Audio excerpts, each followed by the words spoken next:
Her laugh cut through the ambient murmur of the crowded bar like a serrated blade through flesh. I wouldn't have noticed it, shouldn't have noticed it, except that I'd spent 5 years memorizing the precise cadence of Margot's laughter. The way it started deep in her throat before cascading upward, how it lingered a beat longer when she was truly amused versus when she was simply being polite. This wasn't polite laughter. I froze mid-sip, my whiskey burning forgotten on my tongue. 3 high-backed booths away, partially obscured by a weathered brick column, sat Margot with her college friends Vanessa and Claire. They told me they were meeting for a girls' night at a wine bar across town, not here at the Timberline, barely 2 blocks from our apartment. "He thinks I still love him, what a fool," Margot said, her voice carrying during a momentary lull in the music. The words were followed by another burst of laughter, sharper this time, brittle as thin ice. My hand tightened around the glass until my knuckles whitened. 5 years together. 2 years engaged. A down payment on a house in the West Hills. And here she was, casually shredding it all while nursing a martini on a rainy Tuesday night in Portland. I set my glass down slowly, careful not to make a sound. The rational part of my brain, the part that had made me a successful private investigator, told me to leave to process this later when my pulse wasn't thundering in my ears. But another part, a darker part that I'd spent years keeping carefully locked away, whispered that I needed to hear more. I slid from my bar stool and moved toward the restrooms, positioning myself against the wall where I could hear their conversation without being seen. The rain outside intensified, drumming against the windows, providing cover for my eavesdropping. "So when are you going to tell him?" That was Claire's voice, slightly slurred. "After the Mitchell Street deal closes next month." Margot's tone was matter-of-fact, businesslike. "Julian says the timing is crucial. The property values will triple once the rezoning goes through." Julian. The name landed like a punch to my gut. There had been signs, hadn't there? Late nights at the office. New clothes. The sudden password on her phone. Classic tells that I should have spotted immediately given my profession. But I'd been blind, willfully, stupidly blind. "And your future husband has no idea?" Vanessa asked, a note of concern in her voice that gave me a fleeting, pathetic sense of gratitude. "Elias." Margot laughed again, and this time it sounded nothing like the laugh I thought I knew. "He's too busy chasing down cheating spouses and insurance frauds to notice what's happening under his own roof. Besides, he's always been convenient. The perfect cover while I built something real with Julian. Convenient. 5 years reduced to a single, clinical word." I slipped out the side door into the rain, needing air that wasn't poisoned by her voice. The March drizzle quickly soaked through my jacket, but I barely noticed. My mind was already shifting, compartmentalizing, the way it did when I was working a case. Because that's what this was now. Case. I walked 2 blocks to where my car was parked, a nondescript gray Audi that had seen better days. Inside, I opened the glove compartment and removed a small tracking device, one of many tools of my trade. Then I circled back to the bar's parking lot, located Margot's sleek black BMW, and placed the tracker underneath the rear bumper with practiced ease. Back in my car, I sat watching the bar's entrance through sheets of rain. My phone buzzed with a text from Margot. "Working late again. Don't wait up." I stared at the message, at the casual lie delivered with such confidence. The rain hammered against the roof of my car, echoing the blood pounding in my temples. In all my years investigating other people's betrayals, I'd never imagined I'd be cataloging my own. When Margot finally emerged from the bar at 11:37, she didn't head home. Instead, she drove across the Willamette River toward the gleaming high-rises of the Pearl District. I followed at a safe distance, my headlights dim in the rainy night. She parked outside the Archer Building, a newly completed luxury condo development. I watched as she used a key card to enter, her stride confident despite the heels she wore. I took photos with my telephoto lens, evidence though I wasn't sure for what yet. My phone buzzed again. An unknown number. The text contained only 3 words. "Be careful, Elias." I looked up sharply, scanning the rain-slicked street, but saw only shadows and the blur of distant headlights. Someone was watching, someone who knew my name and what I was doing here. I wiped the condensation from my windshield and stared up at the Archer Building, where a light had just come on in a penthouse window. By sunrise, I silently promised, I would know exactly what game Margot was playing. And I would make damn sure she never laughed at me again. I waited until 3 in the morning before returning to our apartment. The tracker showed Margot still at the Archer Building, her BMW hasn't moved since she parked it. Sleep was impossible, my mind a storm of memories rewinding and replaying with newfound suspicion. When had it started? When had the woman I thought I knew been replaced by this stranger? Our apartment felt different as I moved through it in the darkness. Familiar shapes turned foreign, shadows deeper than before. I stood in the doorway of our bedroom, staring at the neatly made bed. The sheets were still tucked with hospital corners, the way Margot insisted they be. Control in all things. That should have been my first clue. "Who are you?" I whispered to her side of the bed. I moved to her home office first. Margot kept it obsessively organized, another red flag I'd mistaken for simple perfectionism. The filing cabinet was locked, but locks were merely suggestions in my line of work. It took less than 30 seconds to pick it. Inside, I found the expected: real estate contracts, commission statements, client files. Margot Hayes, rising star at Westwood Properties, nothing out of the ordinary. But beneath a stack of mortgage applications was a manila folder labeled simply MS. Mitchell Street. The deal she'd mentioned at the bar. The folder contained documents for a proposed luxury condominium development. Property surveys, environmental reports, zoning applications. The location made little sense. A depressed industrial area that had resisted the gentrification sweeping through other parts of Portland. Unless, of course, someone knew something about the area's future that wasn't public knowledge. I photographed everything, my hands steady despite the rage simmering beneath the surface. 5 years ago, when I'd first met Margot at a charity auction, I'd been captivated by her confidence, her drive. "We're alike," she told me on our third date, touching my face with cool fingers. "We both know what we want." I believed her. Christ, I believed everything. In her desk drawer I found a burner phone, basic, untraceable. The call history showed dozens of communications with the same number. No contact name, just a string of digits. I wrote it down to trace later. The bathroom was next. Behind the panel where we kept extra towels, I discovered a small cosmetics bag containing a second set of toiletries, different brands than what she kept on our sink. A different perfume too. Floral and heavy, nothing like the clean, citrus scent I'd grown accustomed to. She was compartmentalizing her life, creating separate identities. It was methodical, calculating. Professional, even. I moved to the living room and poured myself 2 fingers of bourbon, downing it in a single burning gulp. Rain lashed against the windows, the sound a counterpoint to my racing thoughts. On the mantel, our engagement photos smiled back at me. Margot's face turned toward mine, her eyes crinkled at the corners. Had that been genuine? Any of it? My phone buzzed with an alert. The tracker showed Margot's car was on the move. At 3:45 in the morning. I watched the blinking dot traverse the city, expecting it to head toward our apartment. Instead, it moved toward the downtown office district. Curious. I debated following her but decided against it. I needed to understand the full scope of her deception first. I returned to her office, pulled out her laptop, and bypassed the password I wasn't supposed to know. Her browser history had been cleared, another habit I'd noticed but dismissed, but her cloud storage was still logged in. There I found a folder labeled Archer. Inside were photos. Dozens of them. Margot wrapped in the arms of a man I didn't recognize, tall, with silver streaking through dark hair and the sharp, predatory features of someone accustomed to getting what he wanted. In some photos they were dressed for galas I hadn't attended. In others they were intimately entwined in what must be his penthouse. The timestamp stretched back 8 months. 8 months. While I'd been planning our future, Margot had been building a separate one with this man. The most recent photo stopped me cold. It was taken in front of a building I recognized, my parents' beach house in Cannon Beach. My estranged parents, whom I hadn't spoken to in nearly a decade. Margot stood between them, champagne flute raised in a toast, the man's arm around her waist. My father's smile was wide, calculating. My mother looked triumphant. The pieces snapped together with sickening clarity. This wasn't just an affair. This was something deeper, more intricate, a conspiracy that somehow involved my own family.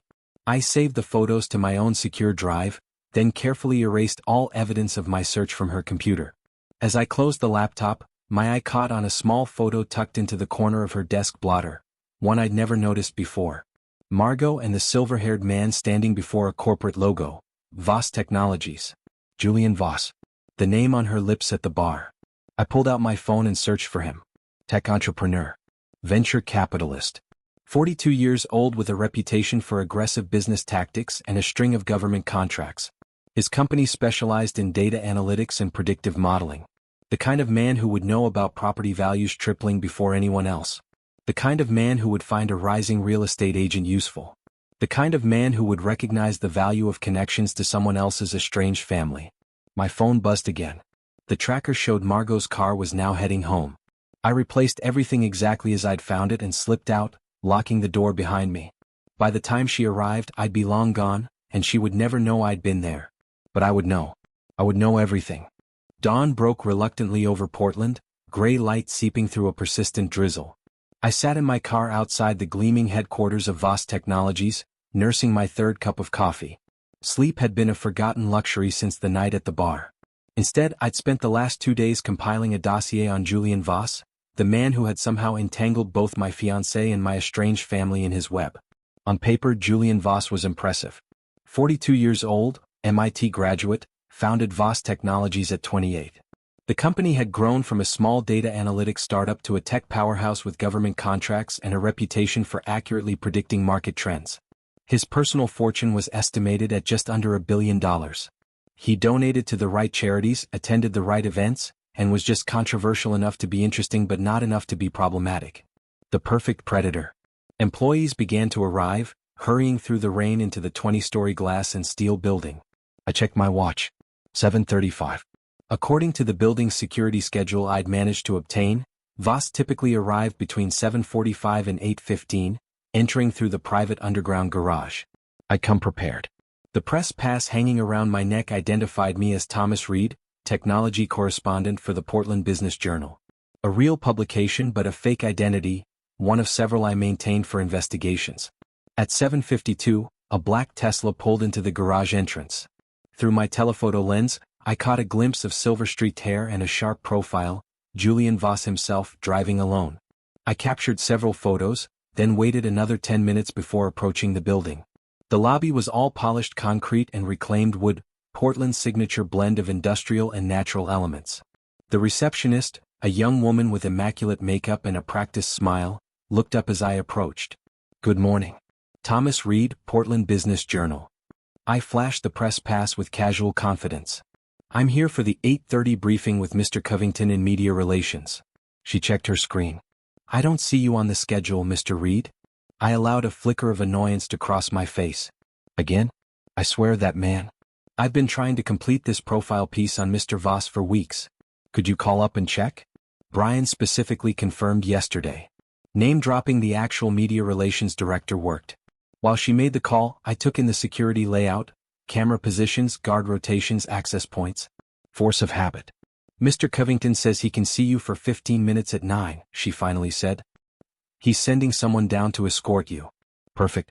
Inside access, even if limited." A young man in a tailored suit appeared and led me to the 14th floor. Brian Covington was apologetic about the mix-up, and eager to assist with what he assumed was a puff piece about his boss. I played the part of the interested journalist, asking questions about Voss's leadership style and vision while memorizing the office layout. "And what can you tell me about the Mitchell Street development?" I asked casually. "I understand Mr. Voss has diversified into real estate." Covington's expression flickered, ever so slightly. "I'm not familiar with that project. Mr. Voss's investments are handled by a separate division." Interesting. Either he was lying or the Mitchell Street deal was being kept compartmentalized, even within the company. Of course. Perhaps Mr. Voss could address that himself? "I'd love to schedule a brief interview." Covington's smile tightened. "Mr. Voss's calendar is extremely full, but I'll certainly pass along the request." After the interview, I was escorted back to the lobby. Mission accomplished. I'd gotten a feel for the building's security and confirmed at least some secrecy around the Mitchell Street project. Outside, the rain had intensified. I ducked into a coffee shop across the street, ordered another cup, and settled at a window table with a clear view of the Voss Technologies entrance. I pulled out my phone and scrolled through the photos I'd taken of Margot's Mitchell Street files, searching for any direct connection to Voss. A text message interrupted my concentration. "Enjoying the coffee, Mr. Carver?" My head snapped up, scanning the coffee shop. No one was looking my way. No one seemed out of place. I returned to my phone and typed, "Who is this?" The reply came instantly, "Someone who knows what you're looking for." My jaw tightened. I typed back, "And what's that?" "The truth about Mitchell Street. And your fiancé's role in it." I felt exposed, vulnerable. Whoever this was knew my real name, not my press alias. They knew about Margot. About Mitchell Street. "What do you want?" I typed. Meet me. Pioneer Square. South Bench. 30 minutes. I hesitated, then typed, "How will I know you?" "I'll know you." I looked up again, scanning the street through the rain-streaked window. Across from Voss Technologies, a man stood under an awning, looking directly at me. He raised his phone as if taking a photo. By the time I made it outside, he was gone. I checked the tracker app on my phone. Margot was at her office, her BMW stationary in the Westwood Properties lot. She'd left our apartment early, claiming a breakfast meeting with clients. Another lie in what was becoming an endless series. Be careful, Elias. The warning from the unknown texter 2 nights ago echoed in my mind. Careful wasn't going to cut it anymore. I walked toward Pioneer Square, rain soaking through my jacket, my hand resting near the concealed weapon I'd started carrying since discovering Margot's betrayal. Someone was watching. Someone new. And in 29 minutes I'd find out who. Pioneer Square stood like an island of open space in downtown Portland's urban grid, its red brick expanse slick with rain. Despite the weather, the usual crowd milled about. Tourists huddled under umbrellas, office workers hurrying through on their way to somewhere dry, the occasional street performer braving the elements. I circled the square once, checking for surveillance before approaching the South Bench. No one sat there waiting. I remained standing, back against a pillar, giving myself clear sight lines in all directions. At exactly 9:32, my phone buzzed with another text. "Smart man. Cautious. Look across the square, northeast corner. Coffee cart." I glanced up. A man in a charcoal raincoat stood by the coffee cart, his back to me. Average height, brown hair, unremarkable. The type who could vanish in any crowd. "How do I know I can trust you?" I texted back. "You don't. But we have a common enemy. Check your email." My phone pinged with a new message. The address was a string of random characters at a secure domain. The subject line read, "Mitchell Street Confidential, destroy after reading." I opened it to find a series of financial documents, transfer records showing substantial payments from a shell company called Meridian Holdings to Westwood Properties. Specifically to Margot Hayes. The amounts were significant, 6 figures each, far more than standard real estate commissions. And then I saw it, at the bottom of the document chain. A familiar name appeared as the registered agent for Meridian Holdings, Lydia Carver. My mother. "You see it, don't you?" came another text. The family connection. My hands tightened around the phone. "What is this?" I typed back. "Your mother is the legal front for Voss's real estate acquisitions. Your fiancé is the broker who makes the deals happen without raising suspicion." It's elegant, really? A distant memory surfaced. My 16th birthday. My mother's voice, cold and precise. "Family is just another type of business arrangement, Elias. The sooner you understand that, the better." I'd left home 2 years later and never looked back. Until now. "What's your stake in this?" I texted. "Let's just say Voss and I have history. And I don't like seeing good men get played." Then, a moment later, "Don't approach me. Don't acknowledge me. I'll contact you again when it's safe." The man at the coffee cart picked up his order, turned and walked away. Just another faceless commuter in the rainy morning crowd. I remained in Pioneer Square for another 10 minutes, processing what I'd learned. The email had vanished from my inbox, set to self-destruct, apparently, but I'd already committed the details to memory. My mother. Margot. Julian Voss. All connected by the Mitchell Street development. The pieces were falling into place, but the complete picture remained elusive. Back at my office, a small space above a record store in the Hawthorne district, deliberately separate from the apartment I shared with Margot, I spread out everything I had so far. Photos of Margot entering the Archer building. Screenshots of her files. Images of Julian Voss. The information about Meridian Holdings. I needed more. Specifically, I needed access to Margot's emails. Most would consider that crossing a line, but lines had already been obliterated the moment she'd laughed about me in that bar. The moment I'd seen her with my parents. The moment money had changed hands. I accessed a program I rarely used, a sophisticated spyware developed by a former client in lieu of payment. Within an hour, I had a backdoor into Margot's cloud accounts. The volume of emails between Margot and Julian Voss was staggering. Their relationship had begun 14 months ago, not 8 as the photos had suggested, at a real estate technology conference in Seattle. Their initial exchanges were professional, then flirtatious, then explicit. I skimmed these, stomach-churning. But it was the business emails that truly caught my attention. Detailed discussions of property acquisitions throughout Portland, focusing on areas slated for infrastructure enhancement. Plans that weren't yet public. Then I found the Mitchell Street threads. Once rezoning approval comes through, we'll move immediately, Voss had written 3 months ago. Your parents have been invaluable in this process. Elias's connections to the planning commission through his father will be our ace in the hole. My father had retired from the city planning department 7 years ago, but his influence apparently lingered. I'd specifically avoided leveraging his connections in my own work, determined to make my way without the family name. Yet here was Margot using my family, the very people I'd walked away from, to further her ambitions with Voss. Another email from Voss to Margot dated just last week. Alan H. are getting nervous about E. They think he suspects something. Remind them what's at stake if they talk. Ellen H., Lydia and Henry. My parents. My phone rang, startling me from the dark rabbit hole of betrayal. Margot's name flashed on the screen. Hey, I answered, keeping my voice neutral. What's up? Just checking in, she said, her tone light, affectionate. The voice of a woman who hadn't spent the last year betraying me. I was thinking we could have dinner at Lucier tonight? I have some exciting news about a listing. Mitchell Street, no doubt. Sounds great, I lied. 7? Perfect. Love you. The words hung in the air like poison after she disconnected. My phone buzzed with a text from the unknown number. Don't confront her yet. More coming. Need access to Voss's private server. I texted back, how? The reply was immediate. Your mother called. She wants to see you. The Carver family estate sat perched on a hillside in Portland's West Hills, a sprawling Tudor-style monstrosity that had always felt more like a mausoleum than a home. As I navigated the winding driveway, memories surfaced unbidden, harsh words over dinner, cold silences in cavernous rooms, the constant pressure to be what my parents wanted rather than who I was. 10 years since I'd last been here. 10 years of deliberate distance. I parked beside the fountain in the circular drive, its stone angels forever frozen in somber postures. The rain had finally stopped, leaving behind a mist that clung to the perfectly manicured hedges and made the world seem soft at the edges. Deceptively so. My mother opened the door before I could knock. Lydia Carver, 65 years old but looking 50, her silver blonde hair pulled into an immaculate chignon, her posture rigid with ingrained authority. Her eyes, the same shade of gray as mine, widened fractionally at the sight of me. Elias. Her voice betrayed no emotion. You came. You called. She stepped aside to let me enter.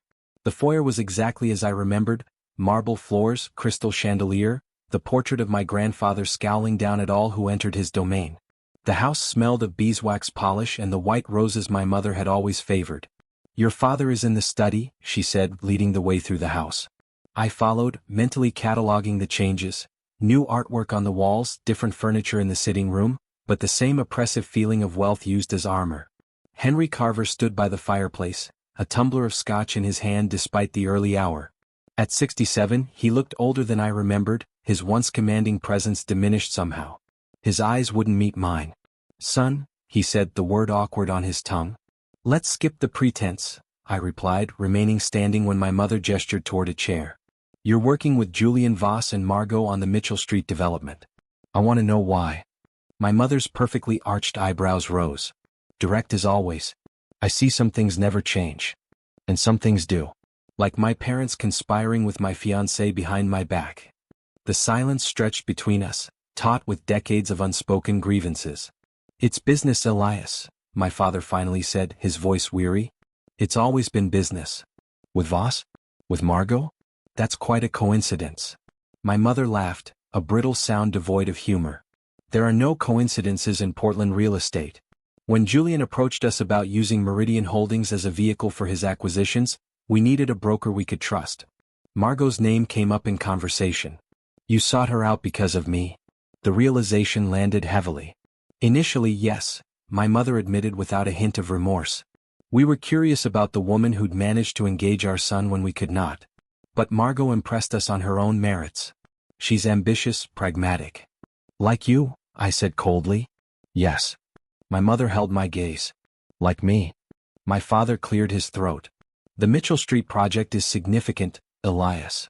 The city plans to redevelop the entire waterfront district. Those who own property there stand to make a fortune. And that justifies everything? The deception? Using Margot to what? Spy on me? No one was spying, my mother interjected. Margot's relationship with you was established long before we met her. though I will admit, it provided a certain convenience. Convenience, I echoed, the same word Margot had used at the bar. My father set down his drink and approached me. Son, this could be an opportunity for reconciliation. For all of us. There's a place for you in this venture if you want it. I stared at him, incredulous. You think I want any part of this? What you want, my mother said sharply, has never been particularly practical. That hasn't changed either, I see. What does Voss get from using Meridian Holdings? Why not acquire the properties directly? My parents exchanged glances. My mother spoke first. Anonymity. Julian prefers to operate behind layers of protection, especially given the sensitive nature of his information sources. He's using insider information about the waterfront redevelopment, I said, connecting the dots. That's illegal. It's a gray area, my father countered. Julian has exceptional predictive analytics. His algorithms. Save it, I cut him off. I've seen the emails. This isn't about algorithms. My mother's expression hardened. Be careful, Elias. You're treading in waters deeper than you realize. Is that a threat? It's advice. From your mother. She moved closer, lowering her voice. Julian Voss is not someone to cross. He has resources you can't imagine. People who've opposed him have a way of encountering difficulties. Are you warning me or threatening me? I'm telling you to walk away, she said, her eyes surprisingly earnest. For your own good. Whatever you think you know, whatever you're planning, stop. Take the settlement Margot will offer when she leaves you, and start fresh somewhere else. The coldness of it, the calculated dismissal of 5 years of my life, staggered me. Why did you really call me here? I asked. My father looked away. My mother's gaze remained steady. We owed you that much. A warning. A chance to extricate yourself cleanly. I laughed, a harsh sound in the quiet room. How considerate. And if I don't comply? Then you're on your own, my mother said. And we can't protect you from what happens next. I turned to leave, then paused at the door. One last thing. The watch you gave me before I left. Did that mean anything, or was it just another calculation? A flicker of something, pain perhaps, crossed my father's face. It was my father's. I thought. I hoped. You might want to ask Margot about it, I said and walked out. Behind me, I heard my mother's sharp intake of breath. A small victory but hollow. In the driveway, my phone buzzed with a text from the unknown number. Get what you needed? I didn't respond immediately. My gaze was caught by something at the edge of the property, a gleam of metal in the shrubs. A security camera newly installed, its lens trained on my car. Yes, I texted back. They're scared. The reply came swiftly, they should be. The restaurant Lucier gleamed like a jewel box on the Willamette River, its glass walls reflecting the city lights across the water. I arrived early for my dinner with Margot, securing a corner table with a view of both the entrance and the kitchen doors. Old habits from surveillance work, always know your exits. I ordered a scotch and watched the door, my father's watch heavy on my wrist. I'd retrieved it from my desk drawer before coming, a battered gold Omega that had belonged to my grandfather and then my father. The only inheritance I'd accepted when I left home. The crystal was scratched, the leather band worn, but it kept perfect time. A constant in a world of variables. I'd once believed Margot was another constant. She arrived at 7:05, turning heads as she moved through the restaurant. Her black dress was new, something I would have noticed under normal circumstances but now registered as evidence. Designer, expensive. Another piece of the puzzle. Sorry I'm late, she said, leaning in to kiss my cheek. Her perfume was the one I knew, citrus, not the floral scent from her hidden cosmetics bag. The Margot I was supposed to know. Traffic on the bridge was terrible. A lot. The tracker had shown her car at the Archer building until 6:45. No problem, I said, rising to pull out her chair. You look beautiful. She smiled, pleased. Thank you. New dress. I noticed. We ordered drinks, appetizers. Played the roles of engaged couple discussing their days. I fabricated details about a case I wasn't actually working. She enthused about a property showing that likely never happened. So, I said as our entrees arrived, you mentioned exciting news about a listing? Her eyes lit up with genuine excitement, the first real emotion I'd seen from her all evening. Yes. The Mitchell Street development is officially moving forward. The investment group secured preliminary approval from the Planning Commission yesterday. My fork paused halfway to my mouth. The abandoned warehouse district? That's a rough area. Not for long. She leaned forward, voice lowering. The city is announcing a major waterfront redevelopment initiative next month. The entire area will be transformed, luxury condos, boutiques, a river walk. Property values will quadruple overnight. Sounds like insider information, I said mildly. She waved a dismissive hand. It's just good business intelligence. Knowing where to look, who to talk to. This could be huge for us, Elias. The commission alone would let us upgrade from that West Hills house we've been looking at to something truly spectacular. Our future, I said, raising my glass. Built on good business intelligence. Something in my tone must have alerted her. Her smile faltered slightly before recovering. Exactly. To our future. We clinked glasses. I watched her over the rim of mine as she drank, searching for cracks in her performance. I ran into my parents today, I said casually. The wine glass trembled almost imperceptibly in her hand. Oh, that's unexpected. How did that go? Illuminating. They mentioned they've met you. She set down her glass. I was going to tell you about that. It happened by chance at a real estate function a few months ago. I recognized your mother's name from a property listing and introduced myself. Another lie, delivered with practiced ease. What a coincidence, I said. I know your relationship with them is strained, but they seem genuinely interested in reconnecting. I thought it might be a good opportunity for healing. How thoughtful of you. I pushed my plate away, my appetite gone. They seem to think highly of you. Well, that's nice to hear. She paused, studying me. Is something wrong, Elias? You seem tense. I twisted my father's watch on my wrist, a nervous habit I'd never fully broken. Margot's eyes followed the movement, lingering on the timepiece. Nice watch, she said. I don't think I've seen you wear it before. It was my father's. And his father's before that.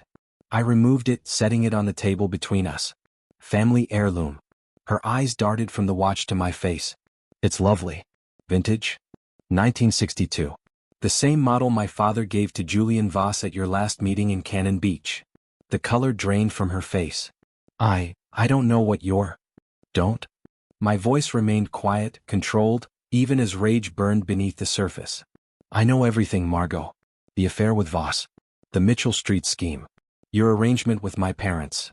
She sat perfectly still, calculations visibly running behind her eyes. Then remarkably she smiled, a different smile than I'd ever seen, cold and sharp as a blade. Well, she said, reaching for her wine. This is inconvenient. Inconvenient, I repeated. That's one word for it.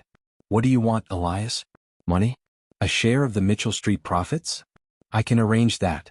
I stared at her, this stranger wearing my fiancé's face. You think this is a negotiation? Everything's a negotiation. She leaned forward. You're angry. I understand that. But be practical. What we're doing isn't technically illegal. Morally gray perhaps, but... You're conspiring with my parents behind my back, sleeping with another man in a condo you visit 3 nights a week, and using confidential information to manipulate property values. Where exactly does morally gray end and reprehensible begin? Her expression hardened. Don't be naive. This is business. So I've been told. I reached for the watch, but her hand shot out, closing around my wrist. Think carefully about your next move, she said, her voice barely above a whisper. Julian has resources you can't imagine. Opposing him would be unwise. My mother's warning echoed in Margot's threat. I pulled my hand free and stood. Dinner's on me, I said. Consider it my parting gift. As I walked away, my phone buzzed in my pocket. Not Margot, but the unknown number, Archer Building. West Side Service entrance. 20 minutes. Come alone. I glanced back once before exiting the restaurant. Margot was on her phone, her expression urgent, her free hand clutching my father's watch. Another piece of my past claimed by betrayal.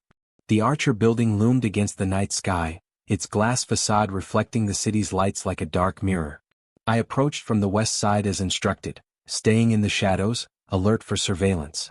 The service entrance was unguarded but required keycard access, a hurdle quickly overcome with a device I carried for such occasions. The magnetic lock disengaged with a soft click. Inside, emergency lighting cast long shadows through the service corridor. The building was mostly empty at this hour, just a skeleton security crew making periodic rounds. I checked the time, 9:45.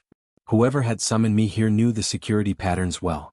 My phone vibrated, elevator B. Maintenance override code 5291.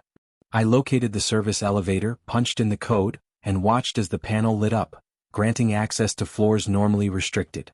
I pressed P penthouse. As the elevator ascended, I drew my weapon, holding it at my side. This could be a trap. Margot alerting Voss, Voss setting an ambush. My mysterious contact could be leading me into danger. But I needed answers more than I needed safety. The elevator opened directly into a dimly lit hallway leading to a single door, the penthouse suite. It stood slightly ajar. I approached cautiously, listening for movement within. Hearing nothing, I pushed the door open with my foot, sweeping the room with my gaze before entering. The penthouse was immaculate and impersonal, a showroom rather than a home. Floor-to-ceiling windows offered a panoramic view of Portland's glittering skyline and the dark ribbon of the Willamette River below. Minimalist furniture, abstract art, no personal photos or mementos. A place for business and pleasure, not living. You came alone. Good. I spun toward the voice, weapon raised. A man stepped from the shadows of an adjoining room, the same nondescript figure from the coffee cart. Average height, brown hair, forgettable features. Perfect for a man who didn't want to be remembered. Who are you? I asked, not lowering my gun. My name is David Chen. I was Voss's head of cybersecurity until 3 months ago. He gestured to my weapon. That won't be necessary.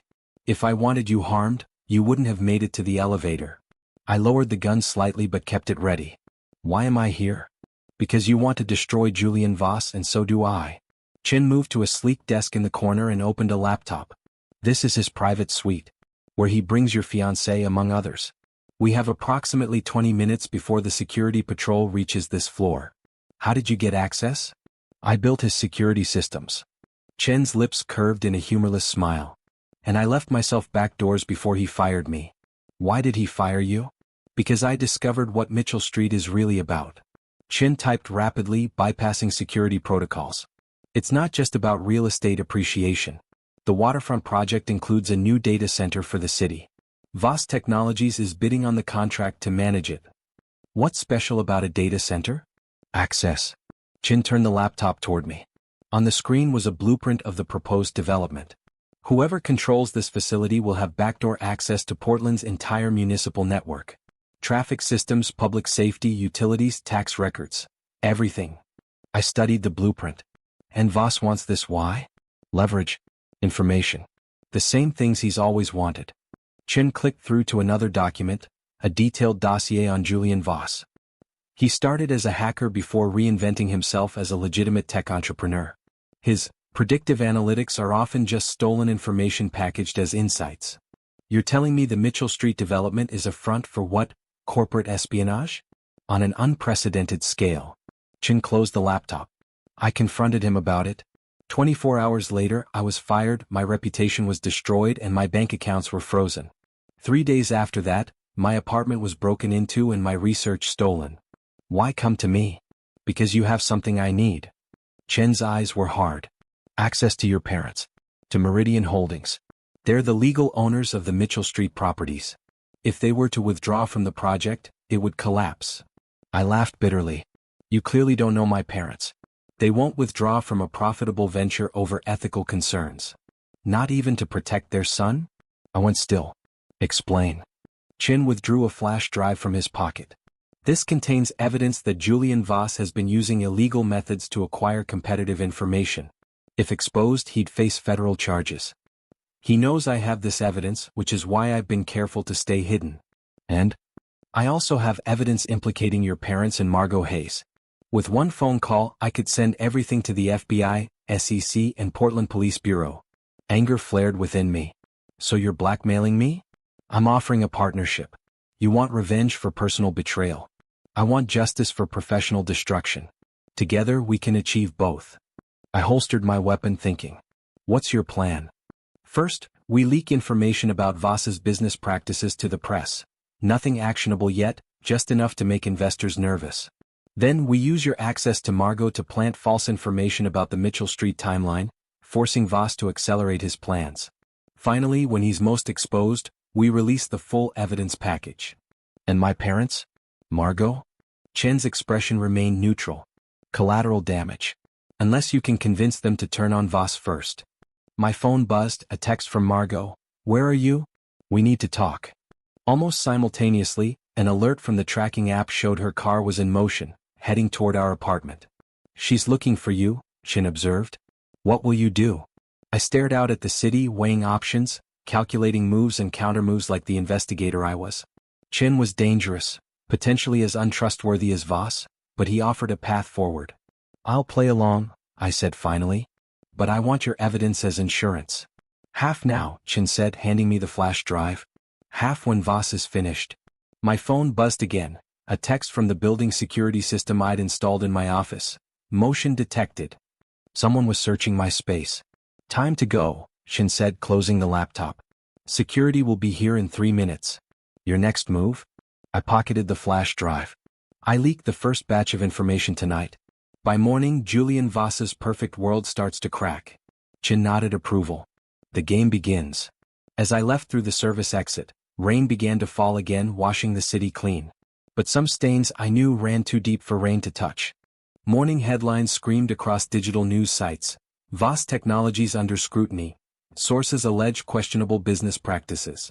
The stock dropped 8% before the markets even opened. My anonymous tip to the Portland Business Journal had worked perfectly, spreading to national outlets within hours.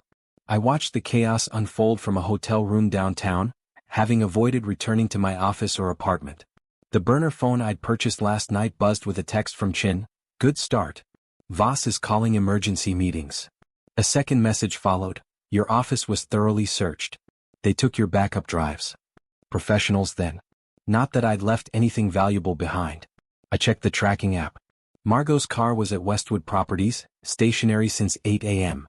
3 missed calls from her overnight, no voicemails. She was getting nervous. My regular phone rang, my mother. I let it go to voicemail. "Elias." Her voice was tense, controlled. "Whatever you think you're doing, stop. You're making powerful enemies. Call me immediately."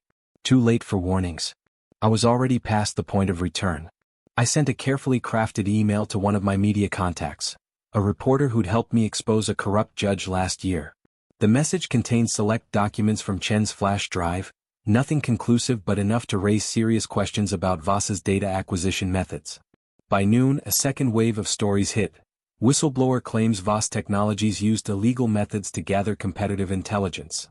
The company's stock fell another 12%. I waited until 2 p.m. to make my next move. From the burner phone, I texted Julian Voss directly, using a number Chin had provided. "The Mitchell Street evidence can stay buried. Meeting tonight. 8 p.m. Warehouse 17. The abandoned warehouse on Mitchell Street was strategic, the very property at the center of their scheme, and isolated enough for a private conversation. I arrived 3 hours early to prepare, sweeping for surveillance devices and setting up my own. Chin had supplied advanced listening equipment, allowing me to monitor the entire structure from a concealed office on the second floor. At 7:45, a black Escalade pulled up outside. Security personnel emerged first, 2 men in dark suits who methodically checked the perimeter. I watched through a camera I'd positioned near the main entrance. Amateur work, they were checking for people, not electronics. At 7:55, Julian Voss himself stepped from the vehicle. In person, he moved with the coiled confidence of a predator, silver-streaked hair perfectly styled despite the perpetual drizzle. A third security guard flanked him as they entered the warehouse. I spoke into the microphone connected to speakers throughout the building. "That's far enough. Your guards stay by the door." Voss looked up, eyes scanning for the source. "I came as requested." "Where's the whistleblower?" "You're speaking to him." I kept my voice electronically distorted. "Your security is unnecessary. This is just a conversation." Voss signaled his guards to stay put. "What do you want? Money?" "Abandonment of the Mitchell Street project." He laughed, the sound echoing through the cavernous space. "You've done your homework, but you're out of your depth. Do you know who you're dealing with?" "Better than you might think, Mr. Voss. Or should I call you Julian Kerr? That was your name before you reinvented yourself, wasn't it? Before you erased your history of hacking violations." His posture stiffened, a tell. "Interesting theory." "It's not a theory. I have your juvenile records. Sealed but not destroyed. 3 arrests before you turned 18. The judge gave you a choice, military service or prosecution. Ancient history if it were true." His voice remained calm but his hand clenched at his side. "What else do you think you know? Your acquisition of SolarTech in 2022 was based on stolen source code. Your predictive analytics for the Morgan Stanley contract were built on illegally obtained trading algorithms. Your bid for the Portland Municipal Data Center relies on bribed officials. Voss's expression darkened. Accusations without evidence. Nothing that would stand up in court. Perhaps. But investors hate uncertainty. Your stock is already down 20%. The board is getting nervous. How much lower before they demand your resignation? Who put you up to this? Voss stepped forward, anger breaking through his composure. Was it Chin? That ungrateful bastard. This isn't about Chin. It's about consequences. Mitchell Street ends now, or the evidence goes public tomorrow. A slow smile spread across Voss's face. You know what your mistake was? Using Elias Carver's apartment to make the initial leak. Did you think we wouldn't trace the IP address? My blood ran cold. I hadn't sent anything from my apartment.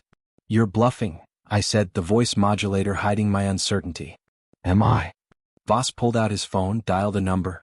We found our whistleblower. Proceed as discussed. The main door burst open. 2 more security personnel entered, dragging a third figure between them. David Chin, face bloodied, hands bound. Your partner wasn't as careful as he thought, Voss said, pocketing his phone. Now, about that evidence. I stayed silent, mind racing. Chin had been compromised, which meant my identity might be exposed. But Voss's reaction suggested he didn't yet know who was behind the distorted voice. The warehouse's side door opened with a metallic groan. Margot stepped inside, her heels clicking on the concrete floor. She surveyed the scene with cool professionalism, then looked up toward the hidden cameras. Elias, she called out. I know you're here. This has gone far enough. My cover blown, I switched off the voice modulator. Hello, Margot. You're just in time for the show. Voss's head snapped up, recognition and fury dawning in his eyes. Carver, he spat. This is your doing? I told you he suspected something, Margot said to Voss. I warned you both. I activated the secondary protocol Chin and I had established. A digital dead man's switch. Check your phone, Julian. The first batch of evidence just went live. Consider it a preview. Voss's phone chimed with notifications. His face paled as he scrolled through the messages. You have 30 seconds to release Chin, I said, or the rest follows. Voss looked at Margot, calculation replacing shock. Find him. Now. She nodded and moved toward the stairs. I smiled in the darkness. The trap was sprung, but who was truly caught remained to be seen. I heard Margot's footsteps on the metal stairs, her methodical ascent echoing through the warehouse. I had perhaps 90 seconds before she reached my position. Time enough to trigger the final failsafe Chin and I had established. A complete data dump to federal authorities if I didn't enter a cancellation code every hour. One message sent, then I slipped from my hiding place, moving through the shadows of the warehouse's upper level. Years of surveillance work had taught me how to become invisible when necessary. Elias. Margot's voice carried in the empty space. This is pointless. We need to talk. I remained silent, circling behind her position. I know you're hurt, she continued, moving cautiously through the darkened second floor. I understand why. But this vendetta against Julian is self-destructive. He can still make this right. Like he did for Chin? I called from the darkness, my voice bouncing off the walls to mask my location. She pivoted, trying to track the sound. Chin was disloyal. You don't have to make the same mistake. Disloyal, I repeated. Like you. Her silhouette stiffened. That's different. What we had, it wasn't what either of us really wanted. You know that, Elias? We were going through the motions for years. Quite a performance for someone just going through the motions, I said, moving silently to another position. The careful construction of our life together. The wedding plans. Was any of it real? She sighed, a sound of impatience rather than regret. Parts of it. In the beginning. But we want different things. You're content with your small investigations, your moral crusades. I need more. And Julian gives you more? He understands ambition. The necessity of compromise. Is that what you call it? Compromise. I was behind her now, close enough to catch the scent of her perfume. The floral one, not the citrus. Her true preference, I realized. Just one more deception among many. She sensed my presence and turned, her eyes finding mine in the dimness. There you are. We stood 5 feet apart, strangers who had shared a bed for 5 years. Did you ever love me at all? The question escaped before I could stop it. A moment of weakness in what needed to be strength. Something flickered in her eyes. Regret, perhaps, or just calculation. I thought I did once. Before I understood what love costs. And what does it cost, Margot? Everything. Her voice hardened. My mother sacrificed everything for love. Her career, her independence, her sense of self. I watched her wither away, becoming an appendage to my father's life. I swore I would never make that mistake. So instead you became an appendage to Voss's ambitions? A partner, she corrected sharply. An equal. Julian values what I bring to our arrangement. Your real estate expertise? Or your connection to me and my family? She shrugged, the gesture elegant even in its dismissiveness. Both. In business you use every advantage. And that's all this ever was to you, business? Life is business, Elias. The sooner you accept that, the happier you'll be. My mother's worldview echoed perfectly in Margot's words. Perhaps that's why they'd found such ready alliance, kindred spirits in their cold pragmatism. What now? I asked. You take me to Voss? Add me to his collection of problems solved? That depends on you. She took a step closer. Julian's offer still stands. There's a place for you in this venture. Your investigative skills would be valuable. You can't be serious. Perfectly serious. Family dynasties are built on stronger foundations than love, Elias. Your parents understand that. Why do you think they reached out to me after all these years? I felt as though I'd been struck. What are you talking about? Margot smiled, the expression not reaching her eyes. Did you really think our meeting was coincidence? They approached me 2 years ago. Said they'd been watching your career, looking for a way to bring you back into the fold. They thought a wife might succeed where they had failed. 2 years. Before the affair with Voss. Before Mitchell Street. My parents arranged our relationship? They made the introduction, she clarified. The rest developed naturally. You were endearing in your way. Principled. A project. The floor seemed to tilt beneath me. And when Voss entered the picture? An unexpected complication that became an opportunity. She reached out, her fingers brushing my sleeve. But it's not too late to salvage something from this mess. Your parents want you back in their world. Julian respects your abilities. We could still build something. Stop. I stepped away from her touch. Just stop. From below came Voss's impatient voice. Margot. Have you found him? She held my gaze. Last chance, Elias. The evidence for a place at the table. That's the deal. I thought of my father's watch in her possession. Of the years spent building a life that had been orchestrated from the start. Of the family that had seen me as nothing more than a chess piece to be maneuvered back into position. No deal, I said softly. Something cold and final settled in her expression. She withdrew a small pistol from her purse. A .22 caliber, easily concealed, deadly at close range. Then I'm sorry. Truly. She raised the weapon. Julian doesn't leave loose ends. Neither do I. I stepped back into the shadows. You should check your phone. She frowned, confusion momentarily replacing resolve. With her free hand she pulled out her phone, glanced at the screen. The color drained from her face. On the screen was a single text message. All evidence of Westwood Properties' involvement in Mitchell Street bribery scheme sent to SEC and FBI. Check your email for details. What have you done? She whispered. Below there was sudden commotion, the sound of doors bursting open, of authoritative voices shouting commands. Federal agents. Hands where we can see them. Margot's eyes widened in genuine fear. For the first time since I'd met her, the mask had completely slipped. You didn't, she breathed. I did. I stepped forward into the light. Game over, Margot. The chaos below intensified, shouted commands, the clatter of equipment, Voss's outraged protests.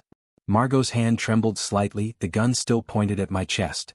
It doesn't have to end this way, I said quietly. Put it down. Testify against Voss. Make a deal. Her laugh was hollow. And implicate myself? Your parents? No, Elias. If I'm going down, I'm not going alone. Then shoot, I challenged, taking a step closer. Prove that's who you really are. In the harsh warehouse lighting, I saw the calculation behind her eyes, weighing options, probabilities, outcomes. The same mental process I'd once admired in her approach to real estate negotiations. Now it determined whether I lived or died. The gun wavered. Federal agents. Drop your weapon. A beam of light hit us from the stairwell as agents swarmed onto the second floor. Margot's finger tensed on the trigger. For a heartbeat that stretched into eternity, I saw my death reflected in her eyes. Then she lowered the gun. Smart choice, I breathed as agents rushed forward, securing the weapon and placing Margot in handcuffs. Mr. Carver? A stern-faced woman in an FBI windbreaker approached. Agent Diane Rivera. Your information was accurate. Julian Voss is in custody. And David Chin? Being treated for his injuries. He'll be fine. She studied me with professional curiosity. Your tip was comprehensive. We don't often get evidence packages that thorough. I'm detail-oriented, I said, watching as Margot was led away. Our eyes met one final time. No love, no hate, just a cold acknowledgement of a game well played. Agent Rivera guided me downstairs, where the warehouse had transformed into a hive of law enforcement activity. Julian Voss stood handcuffed and seething, his perfect composure shattered. When he saw me, his expression contorted with rage. You, he hissed. Do you have any idea what you've done? Who you're dealing with? I know exactly who I'm dealing with, Julian. Or should I say Julian Kerr? His face went rigid. The agents exchanged glances. Clearly they hadn't made that connection yet. Sir, Agent Rivera addressed me, we'll need a formal statement. Of course. I turned away from Voss, his threats already fading to background noise. At the warehouse entrance I paused, taking in the scene. Federal agents escorting Margot and Voss to separate vehicles. Tech specialists boxing evidence from the surveillance setup Chen and I had installed. The Mitchell Street property, once the cornerstone of their schemes, now a crime scene. A black Lexus pulled up outside the police perimeter. The back door opened and my mother stepped out, my father following behind her. Even in crisis, Lydia Carver maintained her composure, her silver blonde hair perfect, her posture regal. Only the tightness around her eyes betrayed her distress. An agent moved to intercept them, but I raised a hand. It's all right. They're my parents. My mother approached, her gaze taking in the chaos with clinical detachment. Elias, what have you done? What you taught me to do, I replied. Used every advantage. My father looked older than he had just days ago, his shoulders stooped with the weight of public humiliation. Son, you don't understand what you've set in motion. Voss has connections, people who won't let this stand. Then they can join him under investigation. I met my mother's eyes. Meridian Holdings has been flagged for financial irregularities. The SEC will have questions. She didn't flinch. We've weathered investigations before. Not like this one. I withdrew my phone, showed her the screen, a detailed breakdown of Meridian's involvement in the Mitchell Street bribes. Every transaction. Every payoff. Every falsified document. For the first time in my life, I saw genuine fear cross my mother's face. You would destroy your own family? You destroyed it long ago, I said quietly. When you decided I was an asset rather than a son. We did what was necessary, she insisted. For your future. For the family legacy. By manipulating me? By orchestrating my relationship with Margot? My father stepped forward. We made an introduction. What followed was between you and her. A distinction without a difference. I pocketed my phone. Agent Rivera is waiting for my statement. I suggest you contact your attorneys. My mother's hand shot out, gripping my arm with surprising strength. Elias, listen to me. It's not too late. We can fix this. The evidence has already been processed, I cut her off. Multiple copies, multiple agencies. It's over. Nothing's ever truly over, she said, her voice dropping to a whisper. Family is forever, Elias. Whatever you think of us, we're still your parents. I looked at these strangers who shared my blood, who had plotted and schemed and treated me as a pawn in their dynastic games. Who had given me to Margot like an offering, a sacrifice to their ambitions. You know what Julian's mistake was? I asked. He thought information was power. But he forgot that information without conscience is just data. Numbers without meaning. And what was our mistake? My father's voice cracked with genuine emotion.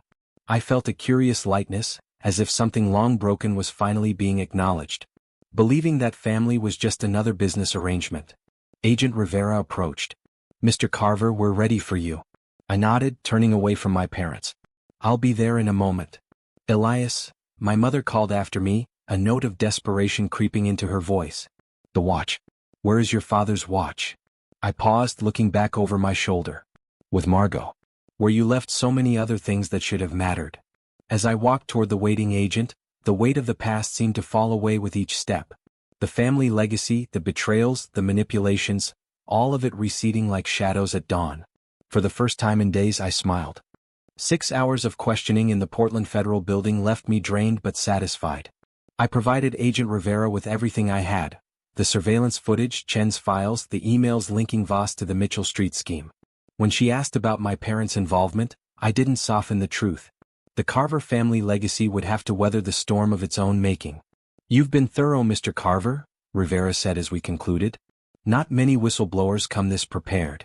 "Occupational habit," I replied. "Will it be enough?" "For Voss? Absolutely. The evidence against him is overwhelming: securities fraud, wire fraud, bribery, corporate espionage. He'll be facing 20 years minimum." She hesitated. "As for Ms. Hayes and your parents, that depends on whether they cooperate." I nodded, unsurprised. The wealthy and connected rarely face the full weight of justice. "And Chen?" "Officially he's a cooperating witness. Unofficially he's under protective custody until the dust settles. Voss has resources even from detention." It was nearly 4 in the morning when I emerged from the federal building. The rain had finally stopped, leaving the streets shining under streetlights. Portland looked cleansed, renewed in the aftermath of the storm. My apartment no longer felt safe and my office had been compromised. I checked into a downtown hotel under a name I sometimes used for sensitive cases, paying cash. The room was anonymous, forgettable, perfect for the emotional purgatory I now inhabited. Sleep came in fitful bursts, interrupted by dreams of Margot's laugh in the bar, my mother's cold eyes, Voss's rage as he was led away in handcuffs. I woke at noon to breaking news alerts on my phone. Tech mogul Julian Voss indicted on multiple federal charges. Voss Technology stock plummets 60% as founder faces arrest. Insider trading probe expands to Portland real estate firm. I scrolled through the coverage with detached interest. It was all there, just as I'd anticipated. The Mitchell Street development exposed as a scheme to gain control of the municipal data center, the bribes to planning officials, the manipulation of property values. Westwood Properties was named, Margot's involvement highlighted. Meridian Holdings, my parents' company, was mentioned only as a related entity under investigation. By evening the story had evolved further. Julian Voss was denied bail, deemed a flight risk. Voss Technologies announced an emergency change in leadership. The Portland Business Journal ran a feature on the whistleblower private investigator, who had uncovered the scheme. They hadn't named me yet, but it was only a matter of time. My phone rang, Chen calling from a blocked number. "You've been busy," he said when I answered. "We both have." I moved to the window, surveying the city from 20 floors up. "How's protective custody?" "Boring. But preferable to the alternative." He paused. "Voss is finished. His board has already distanced themselves, claiming they had no knowledge of his methods." "And my parents?" "Your mother is a survivor. She's already negotiating with prosecutors, offering information on other Voss operations in exchange for immunity." Of course she was. Lydia Carver would sacrifice anything, or anyone, to protect herself. Including my father, most likely. "And Margot?" Chen's voice softened slightly. "Released on bail this morning. Her cooperation will be valuable to the prosecution." I closed my eyes, imagining her walking free while Voss remained in custody. "She always lands on her feet." "Not this time," Chen said. "Her real estate license has been suspended pending investigation. Westwood Properties has terminated her employment. And your evidence was quite comprehensive. A small victory but hollow nonetheless." "What will you do now?" Chen asked. I hadn't thought that far ahead. 4 days my focus had been singular: expose the truth regardless of cost. Now, in the aftermath, I found myself without direction. "Disappear for a while," I said finally. "This city has too many ghosts now." "Understandable." Chin sounded approving. "I have connections in Seattle if you're interested. Private security firms that would value your skill set." "I'll consider it." After hanging up, I packed my meager belongings. It was time to check out, to keep moving. I'd barely reached the door when my phone buzzed with a text from an unknown number. "Turn on Channel 8 News now." I switched on the television to find my father's face filling the screen. Henry Carver, looking haggard and defeated, standing at a podium surrounded by microphones. "Take full responsibility for my actions," he was saying, his voice quavering. "I deeply regret my involvement with Julian Voss and the Mitchell Street development. My wife had no knowledge of the extent of the illegality. The fault is mine alone." I sank onto the edge of the bed, transfixed by this unexpected development. "I have provided federal authorities with complete documentation of all transactions," my father continued. In exchange, I ask only that they focus their investigation on the true architects of this scheme, Julian Voss and myself, and not on those who were peripheral. He was falling on his sword. Protecting my mother. Perhaps, in his way, trying to protect me too. As reporters shouted questions, the camera caught my father's expression, a mixture of resignation and, surprisingly, relief. As if the weight of deception had finally become too much to bear. My phone buzzed again. He made his choice. Now it's your turn. The message was from my mother. My mother waited in the corner booth of an all-night diner in northeast Portland, far from the upscale establishments she typically frequented. Her designer clothes and perfect posture made her look like an exotic bird that had accidentally landed in the wrong habitat. The fluorescent lights were unkind to her careful makeup, revealing the strain of recent days. "I wasn't sure you'd come," she said as I slid into the booth across from her. Neither was I. A tired waitress brought coffee without being asked. The diner was nearly empty at this hour, just a few night shift workers and insomniacs scattered among the vinyl booths. "Your father has made his decision," my mother said after the waitress retreated. "A foolish, sentimental choice that will likely send him to prison. He's protecting you. He's protecting himself." Her fingers tightened around her coffee cup. "From having to face what we've become. What we've always been. I studied this woman who had given me life but little else. And what's that? Survivors." She met my gaze unflinchingly. "People who understand that the world rewards strength, not sentiment. Your father never fully embraced that truth. Perhaps you haven't either. If strength means becoming like you, I'll pass." She actually smiled at that, a genuine expression that transformed her face, making her momentarily beautiful. "You're more like me than you admit, Elias. The calculation. The patience. The willingness to sacrifice when necessary. I didn't sacrifice others. Didn't you?" Her eyebrow arched. "Julian Voss. David Shin. Your father. Even Margot. All pieces you maneuvered to achieve your goal." I wanted to deny it, but the accusation carried an uncomfortable kernel of truth. I'd used them all in my way. "I came for the watch," I said instead. Her expression flickered with surprise. "Your father's watch? I assumed it was lost." "It's with Margot. I want it back." My mother sipped her coffee, considering. Symbolic items hold such power over people. "Your father was the same way about his father's fountain pen. Kept it long after it stopped working.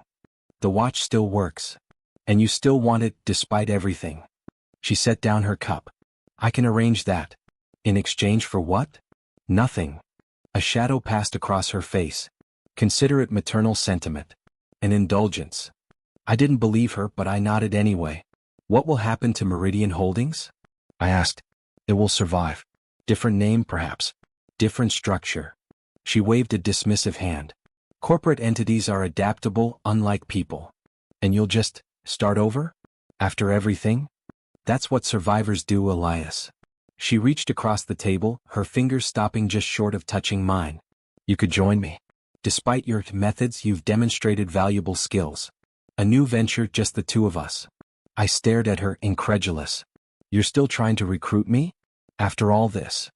"Family is forever," she said simply. "Business is business." I stood, throwing cash on the table for the coffee. "Goodbye, Mother." She didn't try to stop me. As I reached the door, she called after me, "The watch will be at your office by morning." True to her word, a small package awaited me at my office the next day. Inside was my father's watch and a note in Margot's handwriting. "Some things are worth more than they appear. Take care, Elias." I slipped the watch onto my wrist, feeling its familiar weight. Then I packed the few personal items from my office, locked the door for the last time, and drove toward the coast. Cannon Beach stretched before me, empty in the pre-dawn light. The massive shape of Haystack Rock loomed in the distance, eternal against the changing tides. I walked along the shoreline, my father's watch keeping time with each step, until I reached a secluded spot where the beach curved away from public view. My phone buzzed with news alerts. My father pleading guilty to reduced charges, Voss's company announcing bankruptcy, Margot being offered immunity for her full testimony. The past refusing to release its grip. I removed the watch, holding it one last time. My grandfather's, then my father's, then briefly mine. A legacy of calculation and compromise, of valuing possession over principle. With one fluid motion, I hurled it far into the waves. The small splash was barely visible in the dim light, but I felt the release immediately, a weight lifted, a chain broken. The horizon was beginning to lighten, dark blue giving way to lavender and pink. I sat on the sand watching as the world transformed minute by minute. The beach around me gradually revealed itself, small shells, strands of seaweed, the imprints of birds' feet in the wet sand. 4 or 5 days since that night at the bar, I had been consumed by betrayal and revenge, seeing only the darkness in the world and in myself.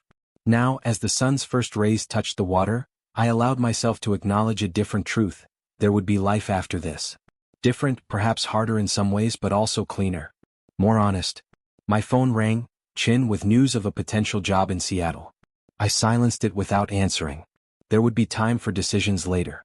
For now, it was enough to sit in the growing light, letting the gentle rhythm of the waves wash away the last echoes of Margot's laugh, my mother's schemes, my own cold calculations.